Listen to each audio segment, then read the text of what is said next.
Hello students, this is Seema and today we are going to learn Vista's book, second chapter, The Tiger King. In that first part, I had already taught you there was a Tiger King. He was famous. As soon as he born, the chief astrologers predicted that his death would come from a tiger. And he must be particularly careful with the 100 tiger at the age of 20. So let's continue with the second part. So when he came at the age of 20, the state came into his hand and there were innumerable forests in the Pratibandhupuram state. So they had tiger in them, and Maharaja was overjoyed when he killed his first tiger. He sent for a state astrologer and showed him the dead beast. He told that the Maharaja must be very careful with the 100th tiger. The Maharaja asked, what if 100 tiger were also killed? Then astrologer told and declared that he would tear up all his books and astrology books and set fire to them. Maharaja banned tiger hunting by anyone except himself. If anyone dared to disobey, all his wealth and property would be confiscated. Confiscated means seized by the Maharaja. And Maharaja did face some problem. Once a high-ranking British officer wished to hunt tiger in Pratibandhupuram, but he was refused permission. He could hunt other animals except tiger. The Maharaja stood in danger of losing his kingdom itself. He managed to retain his kingdom by offering a bribe of 50 gold rings worth 3 lakh rupees to his wife.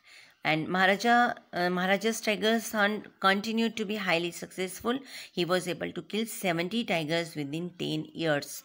So he used to kill 70 tigers, and after killing tigers came to a halt, the tiger population became extinct in the forest of Pratibandhupuram, and the Maharaja decided to marry in the royal family of a state with a large tiger population.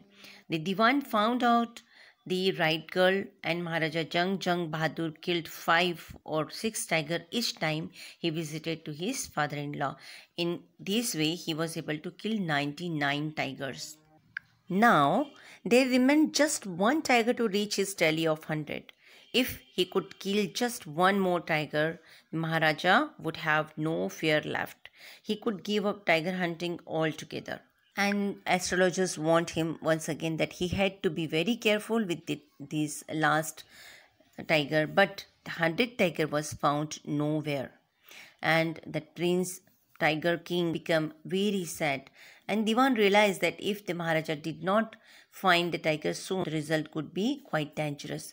A tiger was brought from the People's Park in Madras, and it was brought straight to the forest where the Maharaja was hunting. The Maharaja took a careful aim and the tiger fell in a heap.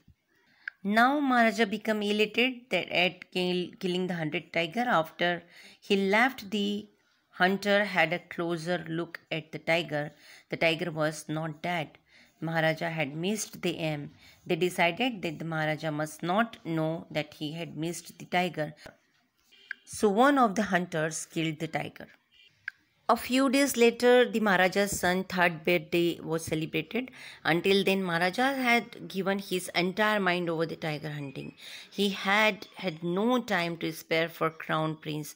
But now, King turned his attention to the child and he wished to give him some special gift on his birthday. So he bought a wooden tiger from a shop as a special gift on his birthday. On that day, that father and son played with the wooden toy tiger. Its surface was rough. One of those needle-like slivers pierced the Maharaja's right hand. The next day, infection flared up in his hand. In 4 days, it developed into a suppurating sore. So that means it became a large wound, and 3 surgeons performed an operation and Maharaja was dead. In this manner, the 100th tiger took its final revenge upon the Tiger King.